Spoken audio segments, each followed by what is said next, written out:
3 weeks after my brother's destination wedding in Bali, a text appeared on my phone that made my blood run cold.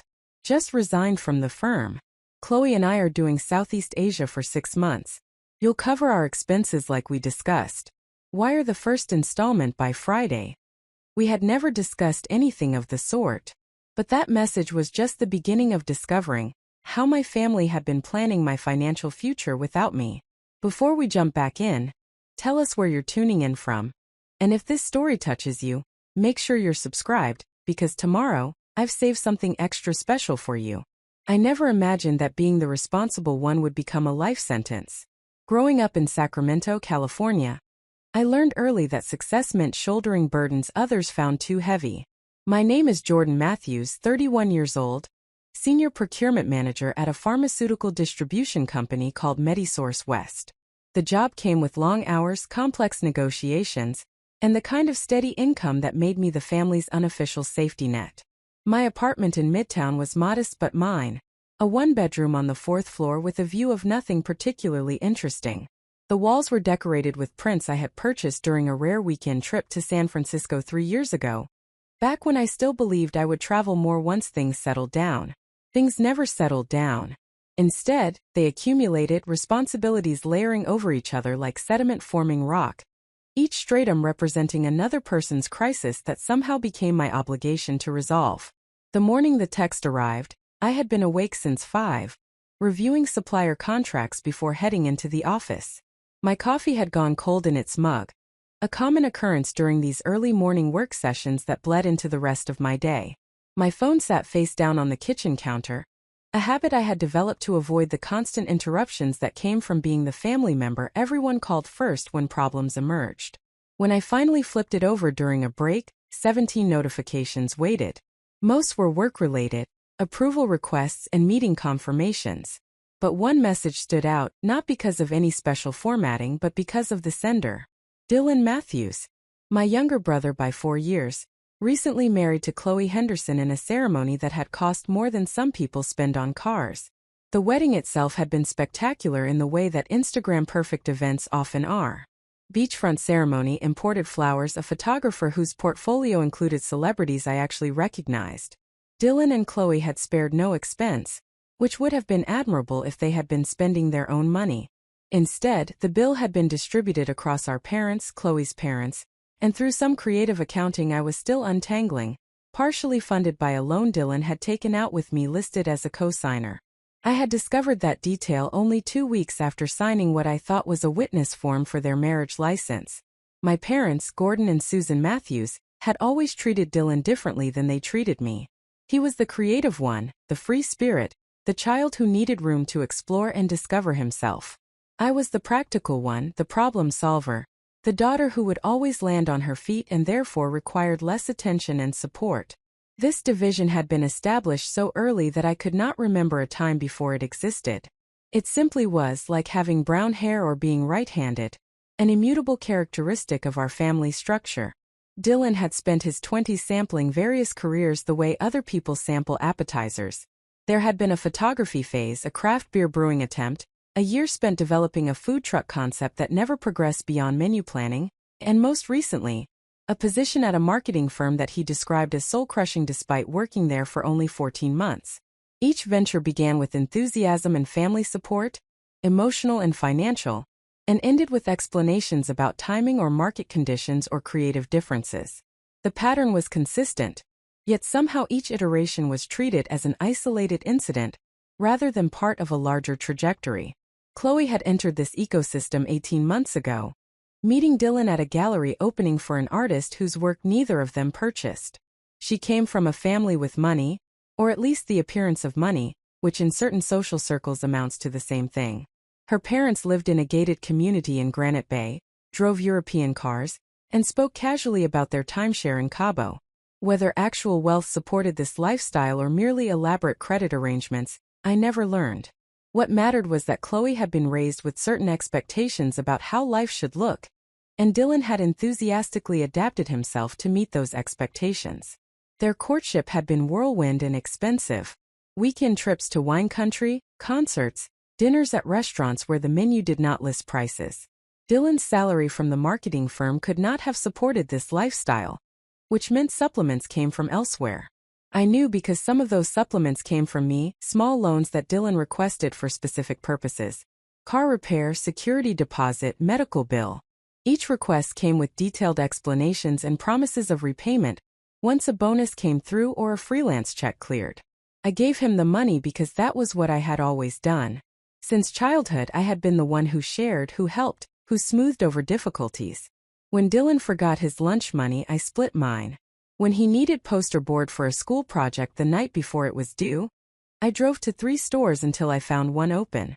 When he wrecked our mother's car at 17, I covered the insurance deductible so he would not lose his driving privileges. Each individual act seemed reasonable, kind even. Taken together, they formed a pattern of rescue that had calcified into expectation. The wedding planning had revealed new dimensions of this dynamic. Chloe had specific visions for every detail, and Dylan supported each increasingly expensive choice with enthusiasm. When their budget exceeded what their parents could contribute, Dylan had approached me with a proposal. He needed a cosigner for a personal loan, just a formality really, since his credit was solid and he had every intention of paying it back himself. The loan was for $15,000, a sum that made my stomach clench but that Dylan described as entirely manageable given his income and Chloe's family connections. I should have refused. Every instinct I possessed screamed that this was a terrible idea, that co-signing a loan meant accepting responsibility for a debt I had no control over.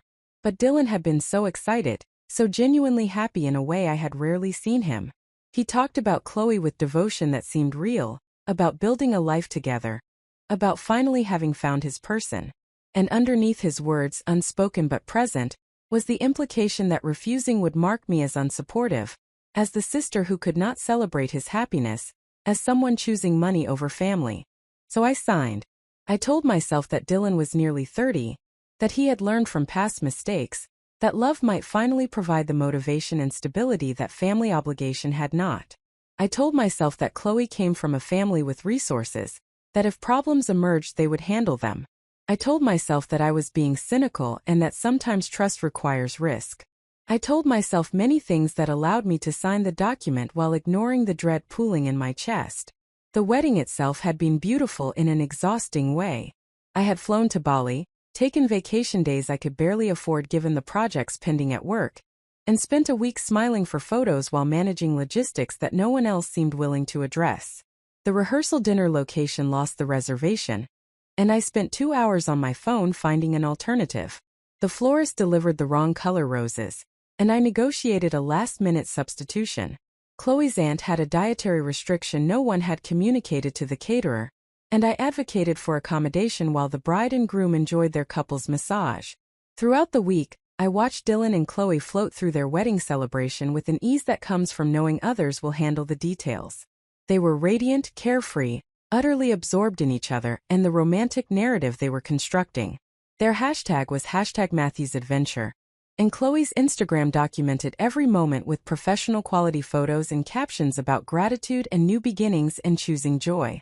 I had flown home exhausted, returned to an inbox with 400 unread emails, and spent my first weekend back recovering from both the travel and the emotional labor of managing everyone else's wedding experience.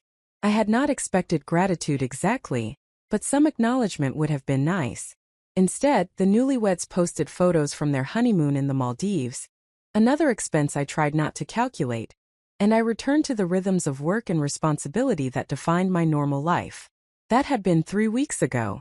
Now this message sat on my screen, each word somehow worse than the one before. Just resigned from the firm. No discussion, no warning. Dylan had quit his job, the income that was supposed to service the loan I had co-signed, without mentioning he was even considering such a move. Chloe and I are doing Southeast Asia for 6 months. A plan formulated and decided without any input from the people it would affect. You'll cover our expenses like we discussed. Except we had not discussed it. I would have remembered agreeing to fund an extended vacation for 2 adults who had just thrown a wedding that cost more than I earned in 6 months. Wire the first installment by Friday. 4 days away. The casual command assumed compliance, as though my agreement was so certain it did not require actual confirmation. The amount was not mentioned in this message, but a follow-up text provided clarity. Start with $8,000 to cover flights in first month. I will send you a full budget breakdown by tomorrow so you can plan the monthly transfers. $8,000. By Friday. As though I kept such amounts in liquid savings, available for immediate transfer. As though my own expenses, my own life, my own financial security were irrelevant variables in equations where I existed only as a resource to be allocated. The audacity was staggering, but more staggering was the realization that Dylan genuinely expected me to comply. This was not a request. It was an announcement of plans made with the assumption of my participation. Preparing and narrating this story took us a lot of time, so if you are enjoying it, subscribe to our channel, it means a lot to us. Now back to the story. My hands were shaking as I set the phone down. I recognized the physical response, adrenaline preparing me for confrontation or escape, but I felt strangely detached from it, as though I were observing someone else's crisis. I read the messages again, searching for some element I had misunderstood, some context that would make this reasonable. None emerged. The words meant exactly what they appeared to mean. My brother had quit his job and expected me to finance his travel adventures. The budget breakdown arrived 30 minutes later. A detailed spreadsheet with categories and projected costs.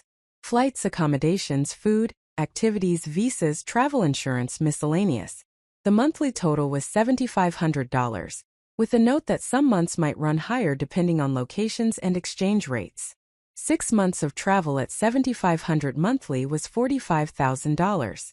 Dylan was requesting that I fund a $45,000 vacation. I could not afford it. That fact was simple and non-negotiable. My salary was comfortable but not extravagant. After taxes, retirement contributions, rent, utilities, car payment, insurance, student loans, and regular expenses, my monthly surplus was modest. I had savings, money I had accumulated slowly over years specifically for emergencies or opportunities. That fund currently held $32,000, every penny representing something I had not bought, some trip I had not taken, some comfort I had deferred. Even if I depleted my entire savings, I could not cover what Dylan was requesting. I would need to take on debt, credit card balances, or personal loans to fund the difference. The irony was sharp. Dylan had quit his job specifically to avoid the soul-crushing nature of employment, and his solution was to transfer that burden to me, to make his freedom contingent on my continued labor. I called him. The phone rang 4 times before going to voicemail, his cheerful voice inviting me to leave a message. I hung up and tried again. Same result. I sent a text. We need to talk immediately. Call me. The message showed as delivered, then read.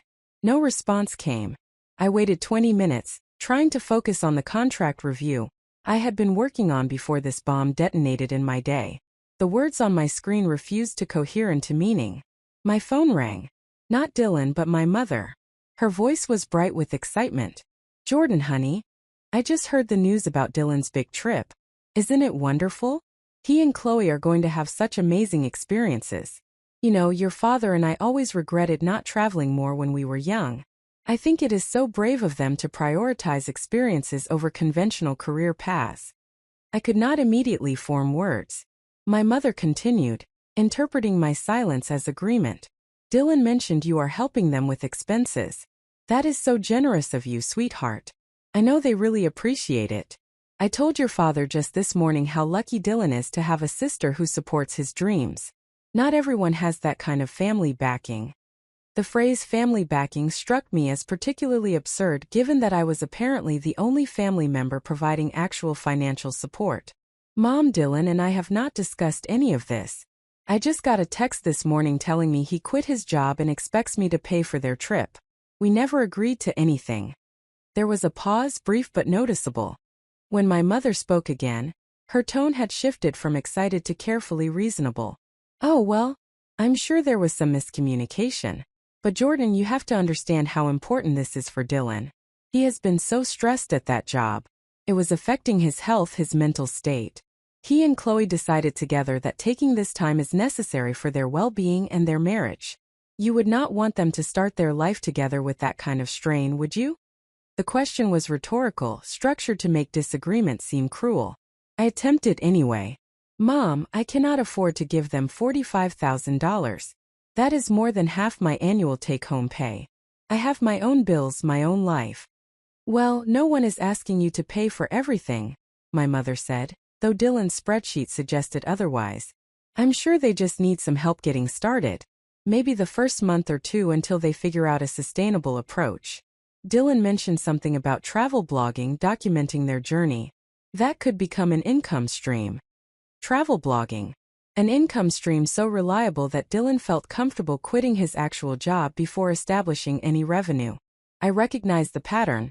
Another creative venture launched with enthusiasm and no business plan, destined to produce expensive equipment purchases and zero income. Has Dylan asked you and Dad for money? I asked. Another pause. Your father and I are on a fixed income now with the retirement. We helped significantly with the wedding, as you know. We simply do not have the resources to support something like this. But you have that good job, Jordan. You have always been so responsible with money. I'm sure you have savings. There it was. The explicit statement of what had always been implicit. I had been responsible specifically so that I could subsidize Dylan's irresponsibility. My choices to live modestly, to save consistently, to plan for the future were not for my own benefit but rather to create a reserve that my family could access when my brother's choices created financial need. I am not giving Dylan money for this trip, I said, my voice steadier than I felt. He made this decision without consulting me. I will not be financing it. The silence that followed was different, weighted with disapproval. Jordan, I really think you should reconsider. Family supports family. Dylan has always looked up to you. It would really hurt him if you refused to help during such an important time in his life. You know how sensitive he is. Dylan's sensitivity was legendary in our family, a characteristic that required everyone else to moderate their own needs and reactions to avoid upsetting him. His sensitivity meant I could not express anger when he borrowed money and never repaid it. His sensitivity meant I should not mention the co-signed loan that was now my sole responsibility since he had eliminated his income. His sensitivity was a weapon, and my mother wielded it expertly. I have to go, Mom. I have meetings. I ended the call before she could continue. My hands were shaking again, more violently this time. I felt something rising in my chest, pressure that could become tears or screaming or possibly vomiting. I focused on breathing, slow counts in and out, until the sensation receded to manageable levels. My computer screen had gone dark. I moved my mouse to reactivate it and stared at the contract I was supposed to be reviewing. The words remained meaningless. I closed the document and opened my personal finance software instead, pulling up account balances and monthly cash flow projections. The numbers confirmed what I already knew. I could not afford this. Even if I wanted to help, even if I believed Dylan would repay me, even if this were a genuine emergency rather than an elective luxury, I did not have the financial capacity to do what was being demanded. But more than capacity, I realized I did not have the willingness. Somewhere during that phone call with my mother, something had shifted. I was tired. Not the temporary tiredness that comes from a poor night's sleep, but a bone-deep exhaustion that had been accumulating for years. I was tired of being the responsible one, tired of deferring my own wants for other people's needs, tired of being treated as a resource rather than a person. I thought about the vacation days I had not taken, rolled over year after year because someone always needed something that precluded my absence. I thought about the apartment I rented instead of buying because maintaining liquidity seemed prudent when people regularly asked me for money. I thought about the retirement contributions I had temporarily reduced last year to help Dylan with what he called a cash flow gap. Every sacrifice had been small enough to seem reasonable in isolation. Accumulated, they represented a life I was not actually living, merely funding. My phone buzzed with another message. Dylan again. Mom said you are being difficult about this. I really need you to be supportive right now. This trip is important for my growth and my marriage. I would do the same for you if situations were reversed. The last sentence almost made me laugh. Dylan would do the same for me. Dylan, who had never in his life had excess resources to share. Dylan, who had borrowed money from me approximately 40 times and repaid it exactly 0 times. Dylan, who had just quit his job specifically to avoid the kind of employment that generated the income he was now demanding I provide. That Dylan would do the same for me. I set the phone face down again and returned my attention to the financial software. I began documenting every loan, every co-signed obligation, every expense I had covered on behalf of family members over the past 5 years. The total, when I finally calculated it, was $68,000. Some of that had been for my parents, covering property tax shortfalls and medical expenses not fully covered by insurance. Most had been for Dylan, a steady stream of requests that averaged slightly over $1,000 monthly. $68,000. I stared at the number, trying to connect it to actual things it represented. A down payment on a house. 2 years of maxed-out retirement contributions. The master's degree I had considered pursuing but decided was not financially feasible. That money was gone, transferred to people who had never acknowledged it as anything other than natural family support, who seemed genuinely confused by any suggestion that it represented sacrifice on my part. I was not going to give Dylan another dollar. The decision crystallized with sudden clarity. I was done. Done being the safety net, done being the responsible one, done arranging my entire life around other people's poor planning. Whatever consequences followed, whatever damage this caused to family relationships, I was finished. But knowing I was done and actually implementing that decision were different challenges. I had spent 31 years being the dependable daughter and sister. Every part of my identity was constructed around that role. Stepping away from it felt like severing a limb, necessary perhaps, but traumatic regardless. I would need help, guidance from someone who understood what I was facing, and could provide perspective I could not generate alone. I scrolled through my contacts, looking for someone I could talk to, someone who would understand without immediately trying to convince me to reconcile with my family's demands. Most of my friendships had been eroded by years of canceled plans and limited availability. The friends who remained were casual, surface-level relationships that could not support the weight of what I was confronting. Then I saw a name I had not called in months. Vivian Chan, my former manager at Medisource West before she retired last year at 63. Vivian had been more than a boss during her tenure. She had been a mentor, someone who noticed when I was overextended and asked questions that forced me to examine my choices. We had kept in touch sporadically after her retirement, occasional coffee meetings where she updated me on her garden and volunteer work, while I described the latest crises at the office. I called her number before I could reconsider. She answered on the third ring, her voice warm with surprise.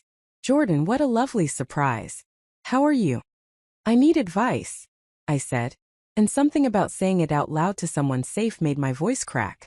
"I think I have been letting my family exploit me, and I do not know how to make it stop." There was no pause, no hedging. "Come over now," Vivian said. "I will put on tea."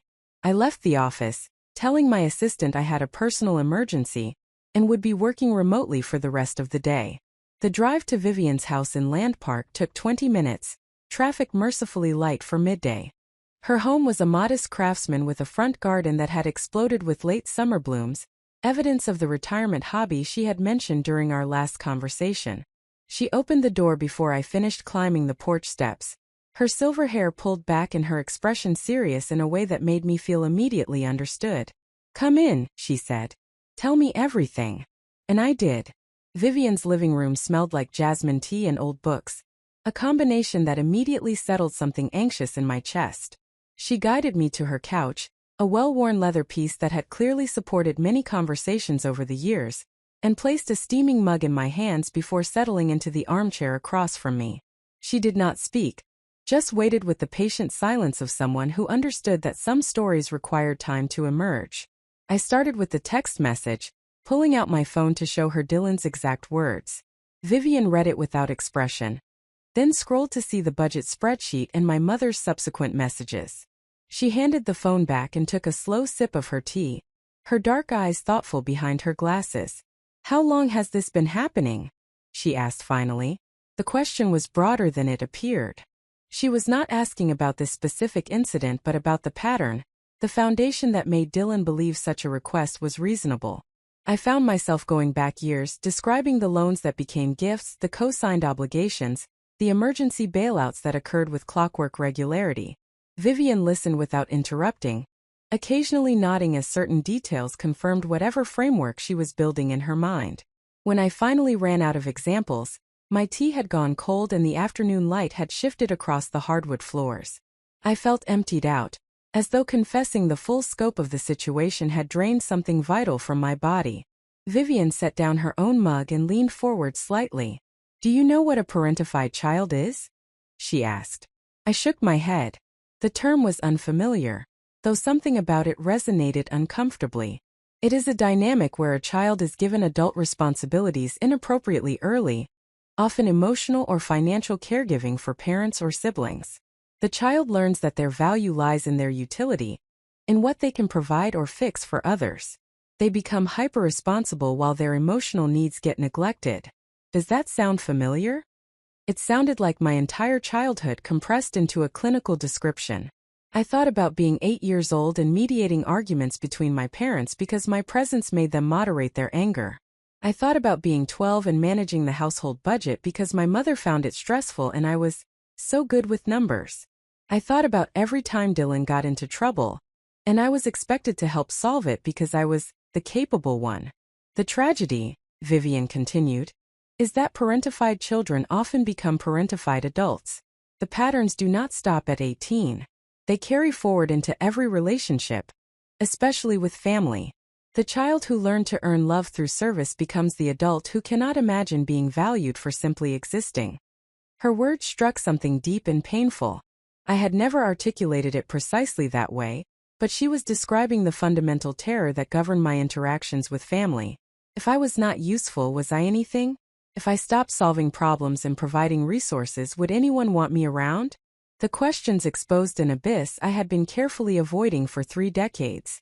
Dylan texted that he would do the same for me if our situations were reversed, I said, my voice smaller than I intended. Do you think that is true? Vivian's expression softened with something that looked like compassion mixed with regret. Jordan, people reveal their priorities through their actions over time, not through their promises in the moment. In 31 years, has Dylan ever prioritized your needs over his wants? I tried to think of an example. Surely there had been something, some occasion where Dylan had sacrificed his own comfort or plans for my benefit. The mental search came up empty. Every significant moment I could recall involved me adjusting, accommodating, or providing for him. Even at my college graduation, Dylan had monopolized our parents' attention with a crisis involving a girlfriend and a car accident that turned out to be minor but consumed the entire celebration weekend. No, I admitted. I cannot think of a single time. That is your answer, Vivian said gently. Dylan believes he would help you because he genuinely cannot imagine a scenario where he has resources and you do not. His entire life has been structured around you having more than enough to share. He has never had to develop the capacity to support anyone else because you have always been there to fill that role. The analysis was devastating in its accuracy. Dylan was not malicious. He genuinely believed family members supported each other because his experience of family was being supported. He existed in a universe where his needs were accommodated and his choices were subsidized, where announcing plans was equivalent to securing funding, where my capabilities were assets available for his use. What do? I asked. How do I stop this without destroying my family?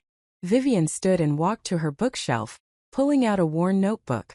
She returned to her seat and opened it to a page filled with her precise handwriting. When I retired, I wrote down the most important lessons from 40 years in procurement and management. The first one is relevant here. You cannot negotiate with someone who does not recognize your right to say no. She turned the notebook so I could read her writing. The sentence was underlined twice. Below it she had written several bullet points about contracts, leverage, and the difference between partnership and exploitation. Dylan is not negotiating with you, Vivian continued. He is informing you of decisions already made with the assumption of your compliance. Real negotiation requires both parties to have agency, to be able to accept or decline based on their own assessment of costs and benefits. You have never been given that option. Your family has structured every ask as an obligation rather than a request specifically to eliminate your ability to refuse.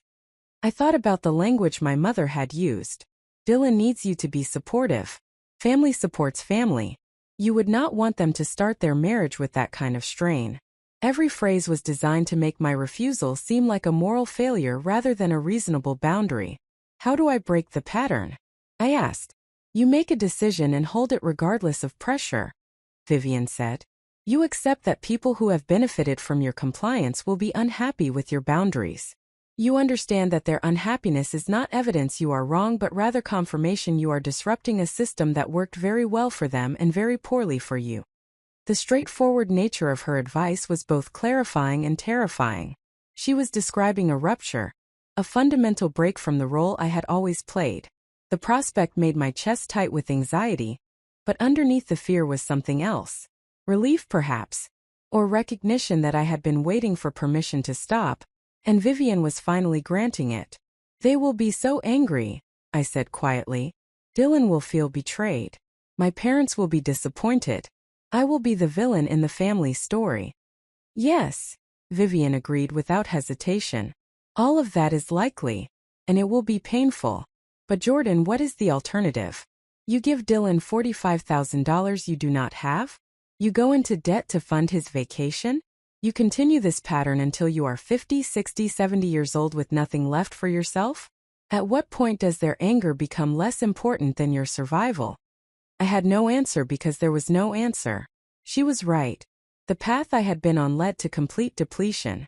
I could see it clearly now, a future where I worked until I physically could not, transferring every resource to family members who would never reciprocate, dying broke and exhausted while Dylan posted inspirational travel photos about living authentically.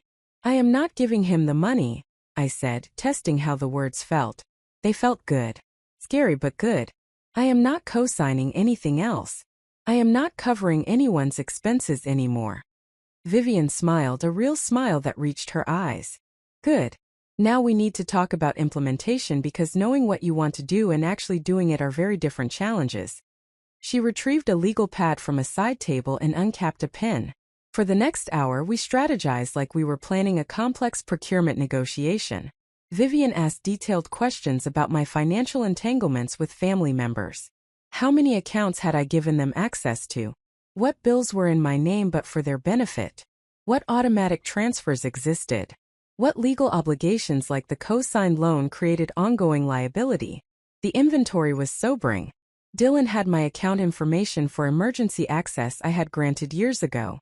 My mother had a credit card on my account that I had given her during a medical crisis that was supposed to be temporary, but had never been returned.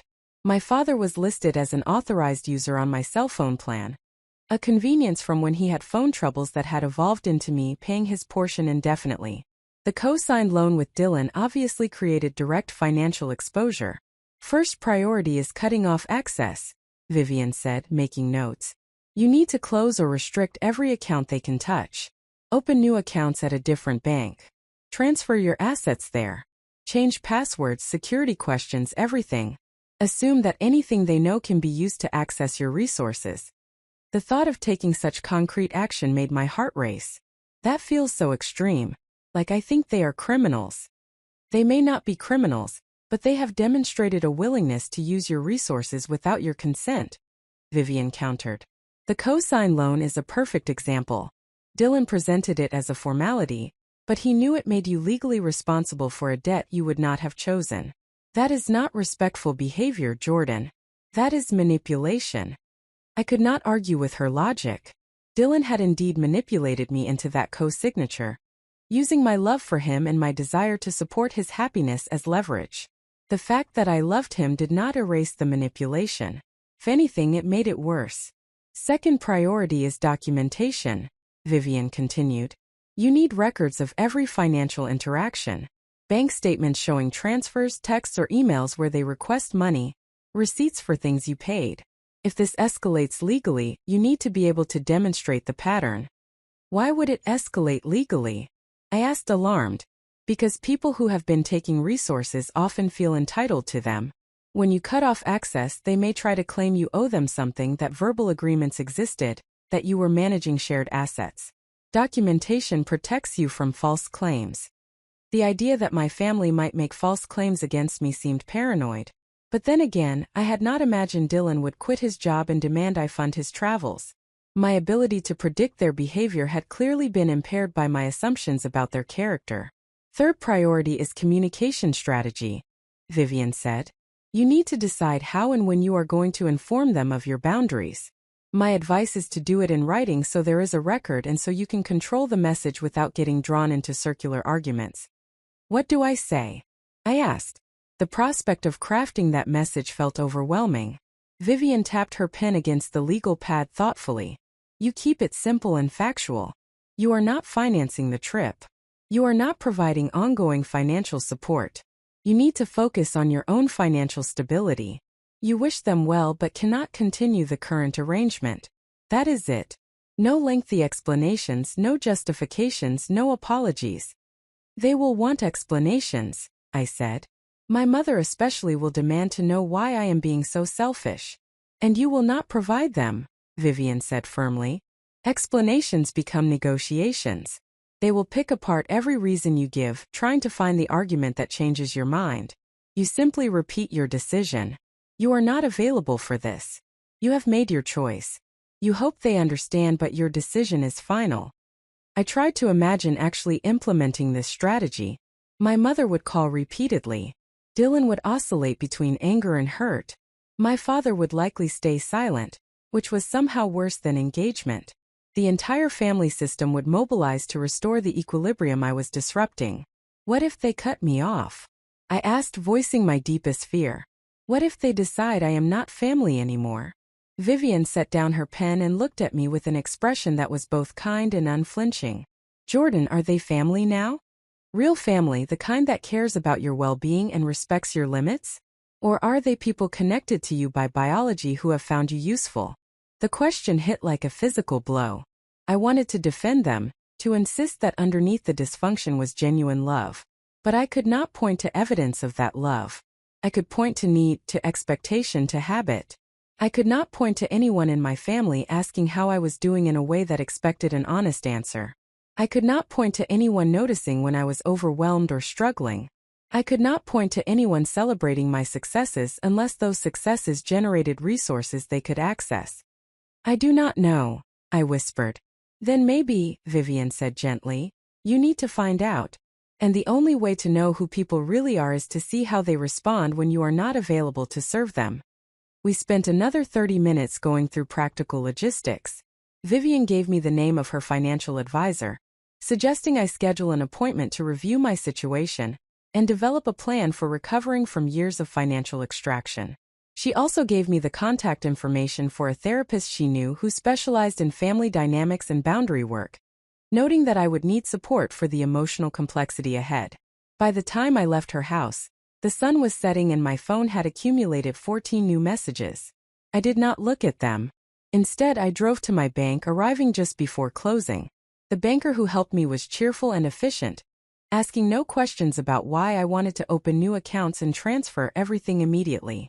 Within 40 minutes, my checking and savings had been moved to accounts my family could not access.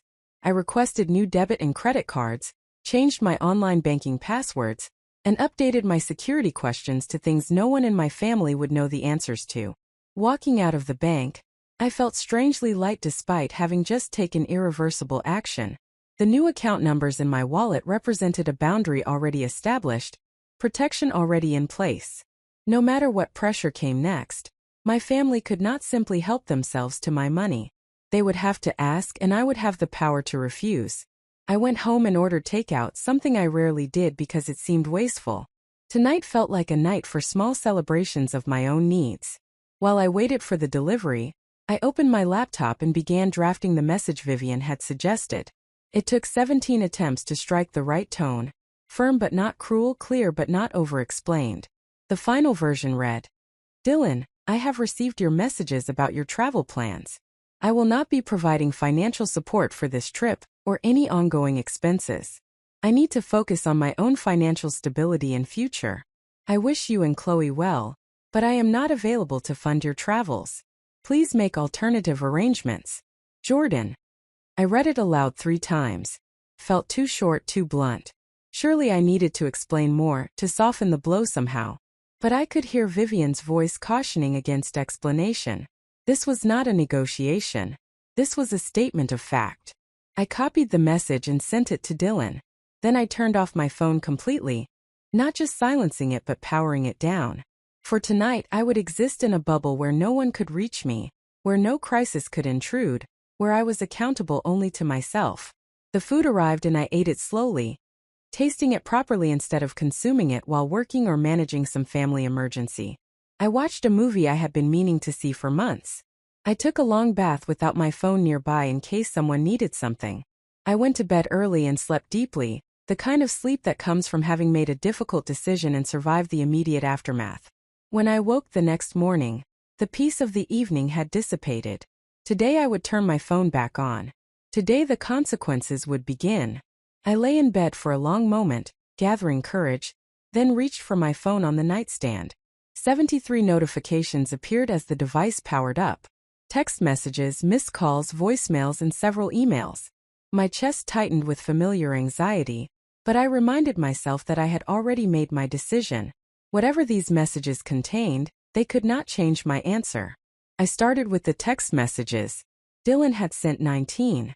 The first few were confused, asking what I meant by my message, saying surely there was a misunderstanding.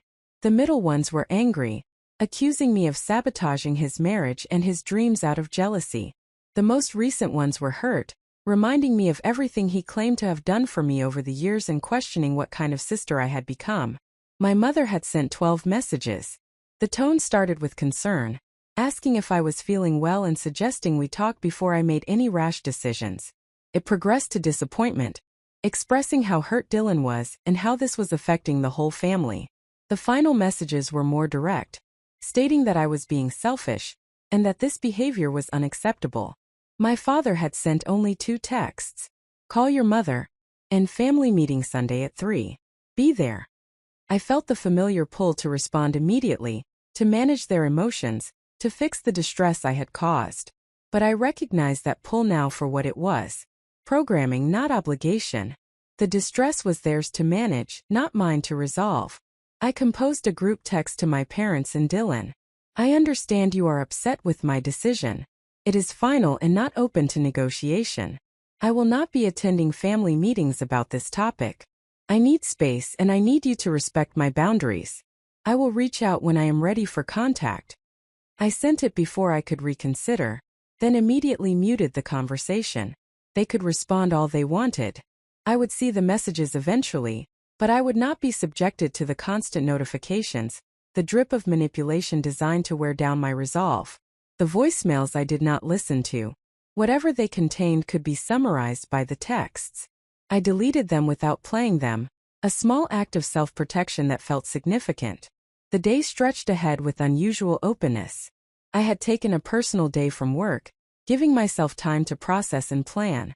I made coffee and opened Vivian's legal pad, where I had written down next steps during our conversation yesterday. Today's priority was reaching out to her financial advisor and the therapist. I needed professional support for what came next. The financial advisor could see me that afternoon. The therapist had an opening the following week. I booked both appointments and felt something settle inside me. I was building a support system, assembling the resources I needed to maintain my boundaries when family pressure inevitably escalated. Because it would escalate. I understood that clearly now. People who benefit from exploitation do not graciously accept its termination. They fight for the restoration of systems that serve them. I needed to be ready for that fight, not with weapons but with immovable conviction. My phone buzzed with a notification despite being muted. A calendar reminder about the co-signed loan payment that was due in 2 weeks.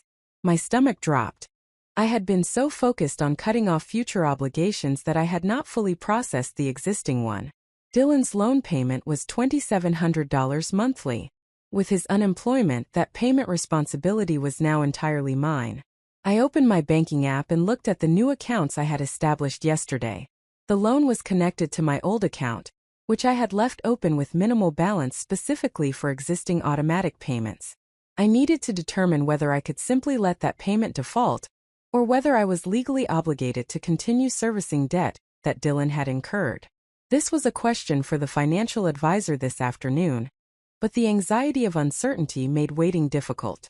I tried to distract myself with household tasks, laundry and cleaning that had been neglected during the intensity of the past 2 days.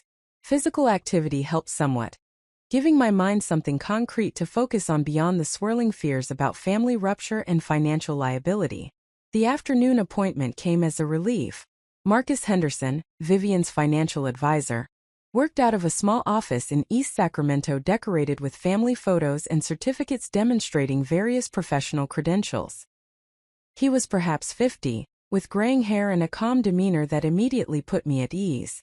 I explained my situation with as much clinical detachment as I could manage, presenting it as a financial problem to be solved rather than an emotional crisis. Marcus listened carefully, taking notes and occasionally asking clarifying questions about specific accounts or obligations.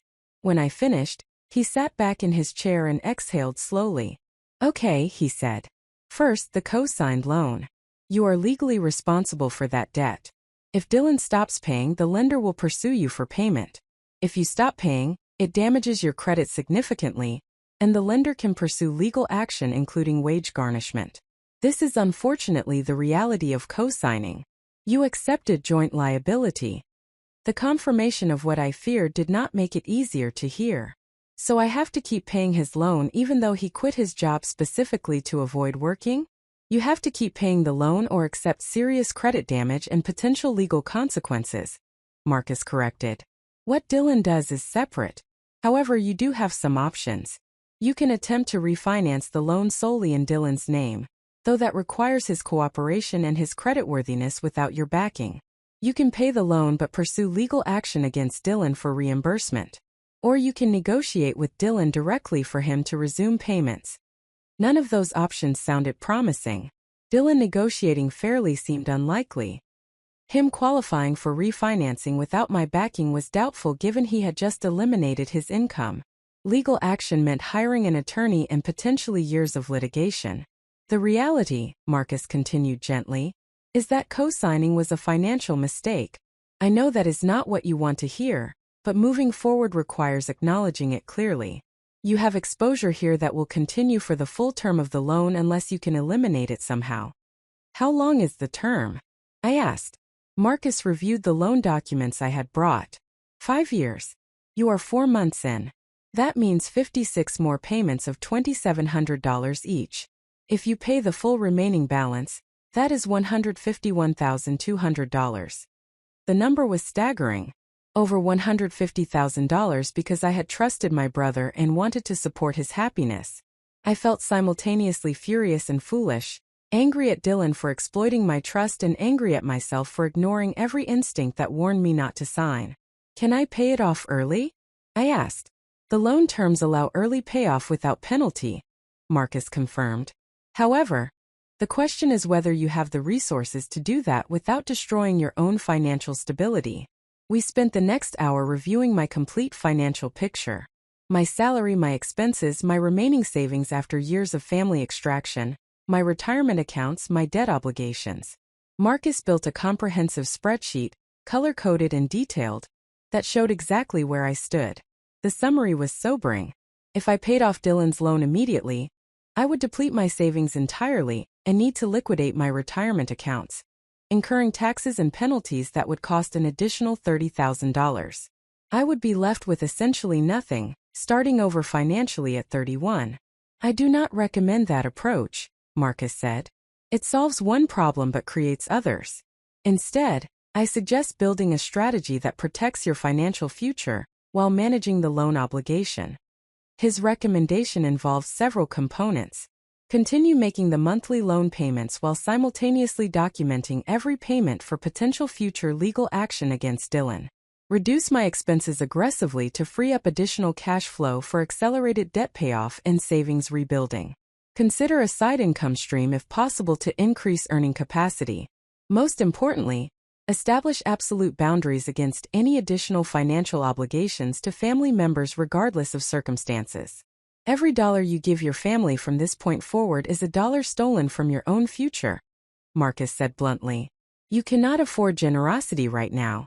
You are in financial recovery mode, and that requires prioritizing your own stability above all else. The advice was clear and unequivocal. I needed to become the kind of person I had never been, someone who said no firmly and often, someone who protected their resources jealously, someone who allowed other people's problems to remain other people's problems. The transformation required felt immense. What if they need something genuinely critical?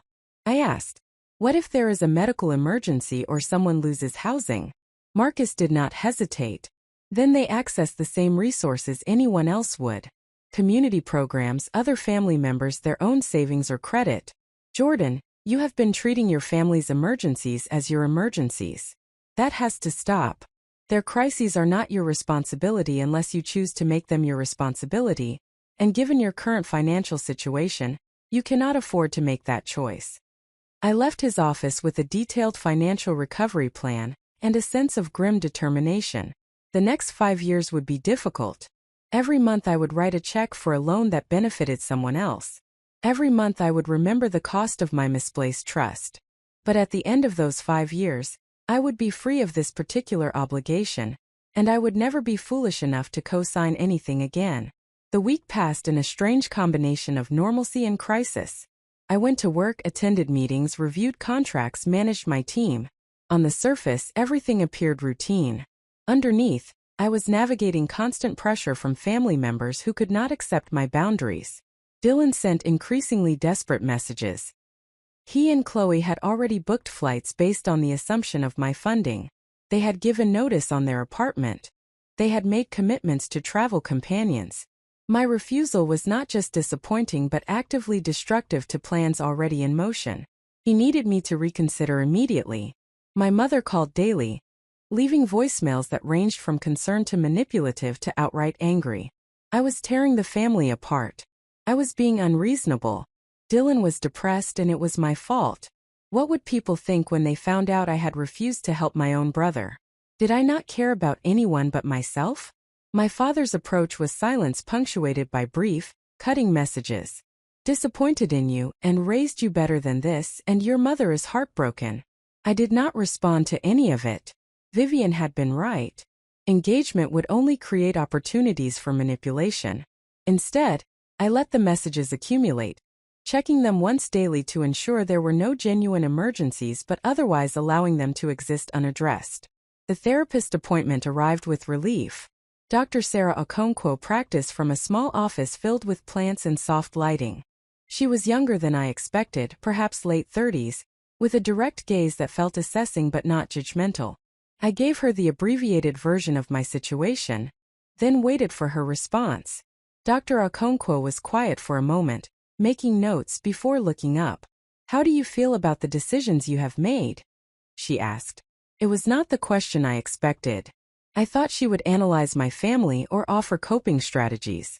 Instead, she was asking about my internal experience. Scared, I admitted. Guilty.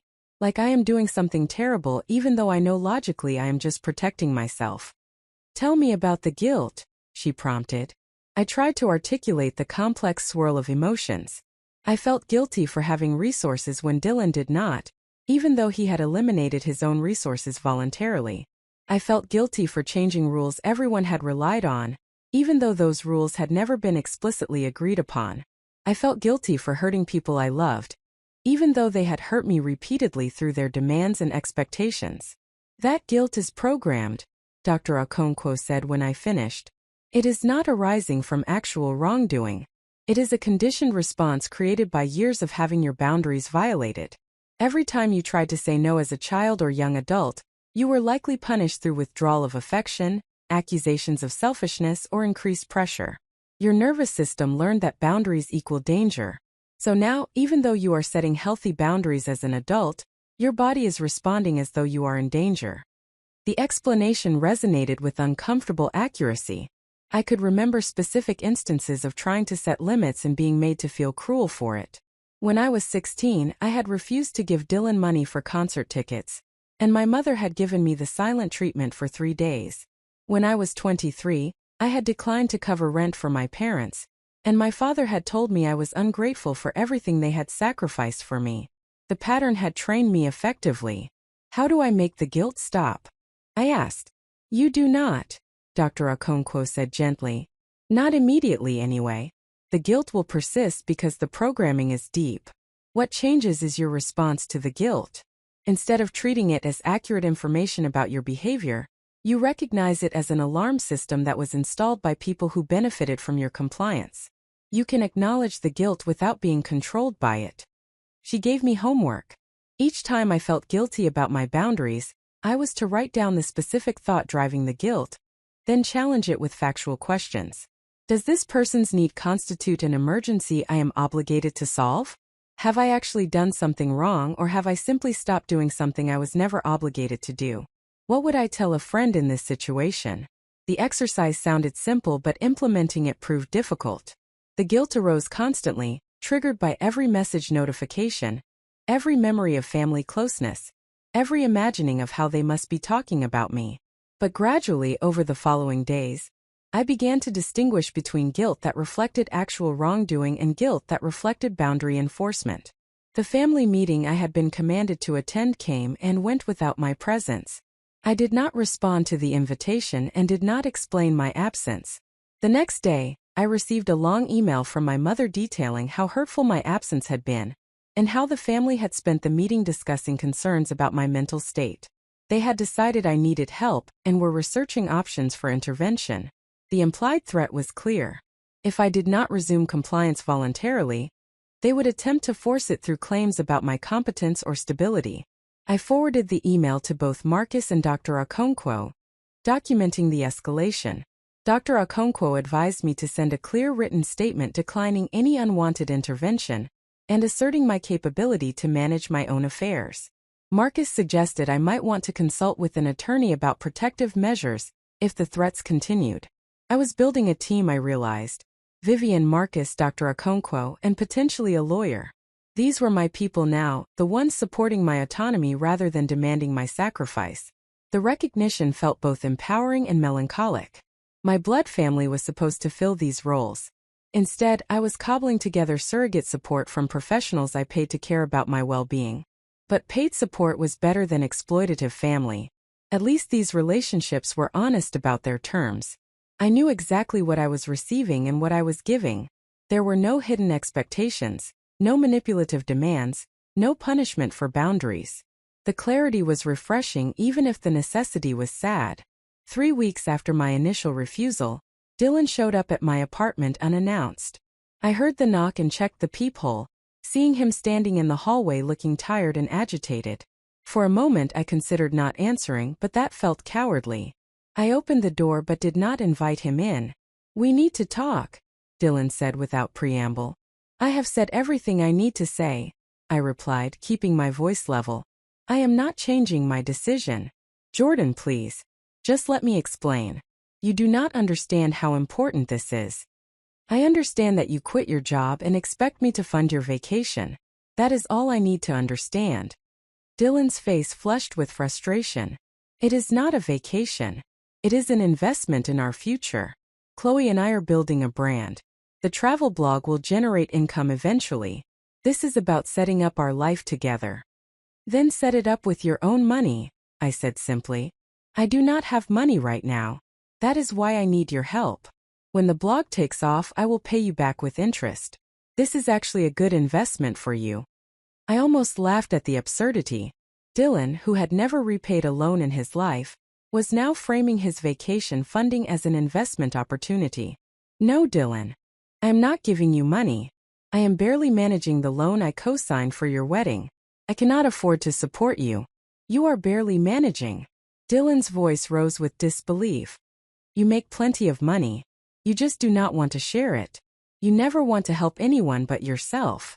The accusation was so divorced from reality that I felt something cold settle in my chest. This was who Dylan actually was, someone who could accept tens of thousands of dollars over the years and still characterize me as selfish for finally declining. "I think you should leave," I said. "Jordan, come on. Do not be like this. We are family. Family helps each other. Family respects each other's boundaries. You need to go." Dylan stared at me with an expression I could not quite read. Betrayal maybe, or recognition that his usual tactics were not working. He opened his mouth to say something else, then closed it and turned away.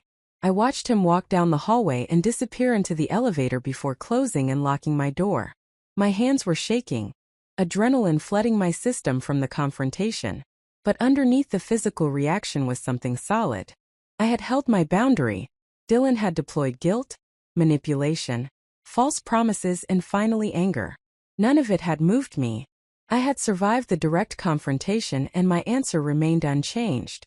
I called Vivian to tell her what happened. She listened quietly then said, "You just passed the hardest test. Direct confrontation with the primary person benefiting from your compliance. And you held firm. Whatever comes next, you now know you can withstand pressure." Her confidence steadied me. I had done the thing I most feared and survived. Dylan had not convinced me, had not broken me down, had not found the words that would make me fold. I was stronger than I had believed. The weeks that followed brought a gradual reduction in family contact as they apparently realized I would not be persuaded. The messages became less frequent. The voicemails stopped entirely. I existed in a strange peace, the quiet of disengagement from people who had dominated so much of my emotional energy. I focused on work, on rebuilding my finances, on learning to occupy space without constant crisis management. The therapist helped me identify patterns of hypervigilance and people-pleasing that extended beyond family into my professional and social life. I was beginning to understand how thoroughly the family dynamics had shaped every aspect of my identity, but I was also beginning to understand that identity was not fixed. I could learn new patterns, develop new responses, become someone who prioritized her own well-being without guilt. The process would take time, possibly years. But for the first time in my life, I was investing in myself with the same energy I had once invested in everyone else.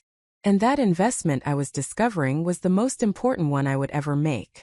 The silence from my family lasted exactly 6 days before it shattered in a way I had not anticipated. I was reviewing quarterly supplier performance reports at my desk when my personal phone buzzed with a notification from my banking app. The alert indicated unusual activity on an account I thought I had secured. My pulse quickened as I opened the application and navigated to the transaction history. 3 withdrawals had occurred within the past hour, totaling $4,200.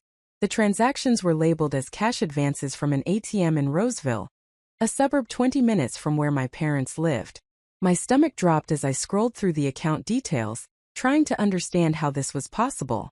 I had closed my old accounts and opened new ones specifically to prevent unauthorized access. Yet somehow, money had been extracted from what should have been a protected account. I called the bank immediately, speaking with a fraud prevention specialist named Teresa who reviewed the transactions with me. She asked whether I had authorized the withdrawals or given anyone permission to access the account. I explained that I had not, that I had specifically taken measures to prevent family members from accessing my finances. Teresa put me on hold while she investigated further. When she returned, her voice carried a note of concern that made my chest tighten with apprehension. The withdrawals had been made using a debit card that had been reported as mine, but the card number did not match the current card in my possession. After further investigation, Teresa discovered that someone had called the bank 2 weeks earlier claiming to be me, reporting a lost card and requesting a replacement be sent to an alternate address. The caller had correctly answered the security questions, which at that time had still been answers my family would have known, information from before I had updated everything. The replacement card had been sent to my parents' address. My mother had apparently intercepted it, activated it using information she possessed about my account, and then waited for an opportune moment to use it. The cash advances she withdrew represented nearly everything I had transferred to that particular account for my monthly expense payments. In 3 transactions, she had effectively stolen more than half of what I needed to cover rent, utilities, and other essential bills due within the week. I felt physically ill as Teresa explained the fraud investigation process. I would need to file a police report to formally document the theft. The bank would investigate and likely return the funds eventually, but the process could take 30 to 60 days. In the meantime, I was responsible for covering my expenses despite the missing money. Teresa asked whether I wanted to press charges against the person who had stolen from me. The question felt surreal. Press charges against my mother. Pursue criminal prosecution against the woman who raised me, who taught me to read, who held me when I had nightmares as a child. I told Teresa I needed time to think and ended the call. I sat at my desk staring at my computer screen without seeing it, trying to process what had just happened. This was not a misunderstanding or a miscommunication. This was deliberate theft, premeditated and executed with careful planning. My mother had impersonated me, committed fraud with the bank, and stolen thousands of dollars. She had looked at my attempts to protect myself and decided to circumvent them through criminal means. The violation felt profound in a way that transcended the financial loss. Every boundary I had established, every measure I had taken to create safety, she had viewed as an obstacle to overcome rather than a limit to respect. My autonomy, my explicit refusal to continue funding family expenses, meant nothing to her compared to her sense of entitlement to my resources. I had told them no, and rather than accepting my decision, she had simply taken what she wanted anyway. I left work early, telling my assistant I had a personal emergency that required immediate attention. I drove to the police station in a state of numb shock, my mind cycling through memories of my mother that now required complete recontextualization. Every moment of supposed care or affection became suspect. Had she ever valued me for myself, or had I always been primarily a resource to be managed and exploited? The police officer who took my report was professional but clearly uncomfortable with the family dimension of the theft. He asked multiple times whether I was certain I wanted to file charges, whether there might be some alternative resolution through family mediation. I explained that I had already attempted boundaries in communication, that this theft was the response to my attempt at protecting myself. The officer nodded and completed the paperwork, providing me with a case number and information about victim services. Walking out of the police station with the report documentation, I felt hollowed out. Some part of me had still believed, despite everything, that my family's exploitation came from thoughtlessness rather than malice, from poor boundaries rather than active harm. The theft eliminated that comfortable fiction. My mother had committed a crime against me. There was no softer interpretation available. I called Vivian from my car, my voice shaking as I explained what had happened. She listened without interruption, then asked a single question that cut through my emotional spiral. Are you safe right now? Do you believe your family might escalate to physical harm or more severe criminal activity? The question forced me to assess the situation with clearer judgment. I did not believe my family would hurt me physically. Their exploitation had always been financial and emotional. But the theft demonstrated a willingness to break laws and social norms when those things interfered with their access to my money. What other boundaries might they be willing to violate? Vivian suggested I come to her house immediately. When I arrived, she had already called Marcus and Dr. Okonkwo, convening an emergency meeting of my support team. The four of us sat around her dining table reviewing the police report and discussing protection strategies. Marcus was blunt in his assessment. My family now represented a serious threat to my financial security. I needed to assume they would attempt further theft or fraud if given any opportunity. The recommendations were extensive and sobering. I needed to freeze my credit with all three bureaus to prevent them from opening accounts in my name. I needed to set up fraud alerts on all existing accounts. I needed to change every password security question and access credential for anything financial, using information my family could not possibly know. I needed to secure my mail, potentially getting a post office box to prevent them from intercepting financial documents or cards sent to my residential address. Dr. Okonkwo addressed the emotional dimensions. The theft represented a profound betrayal that would require significant processing. I was likely experiencing trauma responses as my sense of safety and trust had been fundamentally violated by someone who should have protected me. She cautioned that I might experience symptoms like hypervigilance, difficulty sleeping, intrusive thoughts about what else my family might do, and emotional numbness alternating with overwhelming feeling. These were normal responses to abnormal circumstances. The attorney Vivian had mentioned before now became necessary rather than precautionary. She provided a referral to Margaret Reyes, a lawyer who specialized in family law and financial abuse cases. Margaret agreed to see me the following morning. That night I barely slept despite exhaustion, my mind replaying the discovery over and over, trying to identify what I should have done differently to prevent this outcome. Margaret Reyes practiced from an office in downtown Sacramento, a space decorated with warm colors and comfortable furniture that contrasted with the serious nature of her work. She was perhaps 60, with silver hair and an expression that suggested she had heard every possible variation of family dysfunction. I provided her with copies of the police report, documentation of all the loans and co-signed obligations, and a timeline of my family's escalating demands and my attempts to establish boundaries. Margaret reviewed the materials with careful attention, occasionally making notes or asking clarifying questions. When she finished, she leaned back in her chair and regarded me with an expression that combined sympathy and determination. She explained that I was experiencing what she termed financial abuse, a pattern where family members systematically exploit someone's resources through manipulation, coercion, and in this case, outright theft.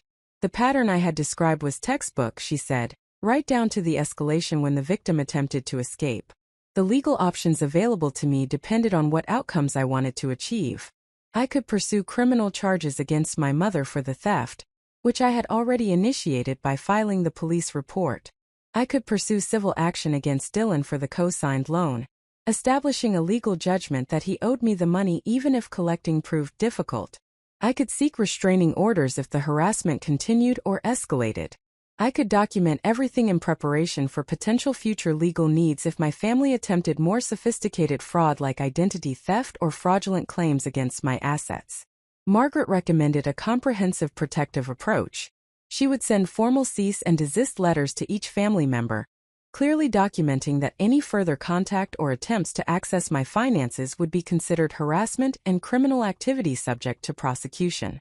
She would work with my bank to pursue the fraud investigation and ensure proper documentation existed for potential criminal prosecution. She would prepare a financial abuse affidavit that I could provide to credit bureaus, banks, and other institutions as needed to protect myself from future exploitation. The conversation turned to the co-signed loan. Margaret explained that while I was legally obligated to pay it, I could simultaneously pursue Dylan for reimbursement. The challenge was that Dylan had no income currently and likely no assets that could be seized to satisfy a judgment. However, establishing the legal judgment itself served multiple purposes. It created a formal record of his obligation. It could potentially allow me to garnish any future income he earned. It demonstrated to other family members that I was serious about protecting myself and willing to use legal systems to do so. I authorized Margaret to proceed with all recommended actions. The legal fees would be substantial, several $1,000s for the initial work, and potentially more if matters escalated to litigation. But I had finally learned that protecting myself required investment, that the cost of legal protection was far less than the cost of continued exploitation. Margaret assured me she would work efficiently and keep me informed at every stage. Leaving her office, I felt something shifting inside me. I had moved from defensive boundary setting to active protection. I was no longer simply saying no to new requests. I was systematically dismantling my family's ability to access me, my resources, or my life. The transition felt significant, a claiming of power I had spent 31 years believing I did not deserve to exercise. The cease and desist letters were delivered 2 days later via certified mail, requiring signature confirmation. I tracked the deliveries online, watching as each family member signed for their letter. My mother received hers at 10 in the morning. By 10:30, my phone began ringing with calls I did not answer. Dylan received his at 2 in the afternoon. The angry text messages began immediately. The letters were formal and unambiguous. They detailed the pattern of financial exploitation, specifically named the recent theft, and clearly stated that any further contact except through attorneys would be considered harassment. Any attempts to access my finances would be prosecuted as fraud and theft. Any public statements that were defamatory would result in legal action. The recipients were instructed to cease all contact immediately and permanently. Dylan's response was a lengthy text message that oscillated between rage and self-pity. I was destroying the family over money. I had always been controlling, and now I was using lawyers to punish people who loved me. He had never stolen anything. The loan was legitimate, and I had agreed to help with the travel, he insisted, despite no evidence of such agreement existing. I was going to regret this when I was old and alone with no family because I had chosen money over relationships. My mother's approach was different. She called from various numbers, apparently believing I was screening her specific number rather than declining all calls. When those failed, she began sending emails. The first claimed complete ignorance of any theft, suggesting the bank must have made an error. The second acknowledged requesting a replacement card but insisted she had done so with my permission, that I had clearly forgotten our conversation because I was so stressed. The third threatened legal action against me for defamation, claiming the cease and desist letter was slanderous, and had caused her emotional distress. I forwarded every message to Margaret without responding. She advised that these communications were actually helpful, demonstrating the ongoing harassment and providing evidence for any future legal proceedings. My mother's shifting explanations for the theft, from ignorance to forgetfulness to justification, would undermine any defense she might attempt to mount if criminal charges proceeded. My father remained silent, but I learned through a cousin who reached out expressing concern that he was telling extended family members I had experienced a mental breakdown and was making false accusations against my mother while under psychological distress. The narrative being constructed was that I was unstable, that my accusations were delusions or misunderstandings, that the family was actually trying to help me but I was rejecting their care due to paranoia or mental illness. The smear campaign felt like another violation, an attempt to preemptively discredit me within the broader family network before I could tell my own version of events. I had not planned to involve extended family in this situation, preferring to handle matters privately. But my father's whisper campaign meant that silence would allow his narrative to become the accepted truth. I drafted a careful email to extended family members with whom I had relationships independent of my immediate family. I explained in factual terms what had occurred, the years of financial requests and loans, my decision to establish boundaries, my mother's theft and my father's subsequent mischaracterization of my response. I included no emotional appeals, just timeline and documentation. I stated that I was not asking anyone to choose sides, but wanted them to have accurate information, since they were apparently receiving inaccurate information from others. I would understand if they preferred not to be involved, but I did not want false narratives to stand unchallenged. The responses varied considerably. Some relatives expressed shock and offered support. Others maintained diplomatic neutrality, suggesting this was an unfortunate family dispute they hoped would resolve itself. A few sided with my parents, sending messages suggesting I was being unnecessarily harsh over misunderstandings. One uncle, my father's brother, sent a particularly cutting message accusing me of elder abuse for filing a police report against my mother and suggesting I should be ashamed of myself for treating family with such cruelty. The accusation of elder abuse was so inverted from reality that I almost could not process it. I had been systematically exploited for years, had been stolen from when I attempted to protect myself, and somehow I was the abuser for seeking legal protection. The distortion was dizzying, but Dr. Okonkwo helped me understand it during our next session. Families that enable dysfunction will often attack the person who disrupts that dysfunction, she explained.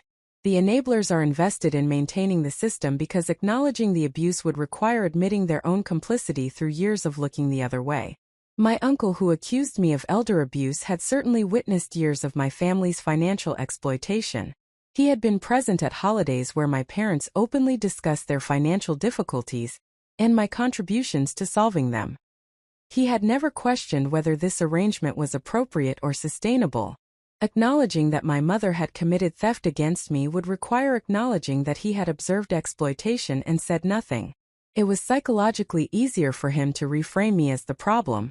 The extended family situation clarified who actually had integrity and who simply preferred comfortable fictions.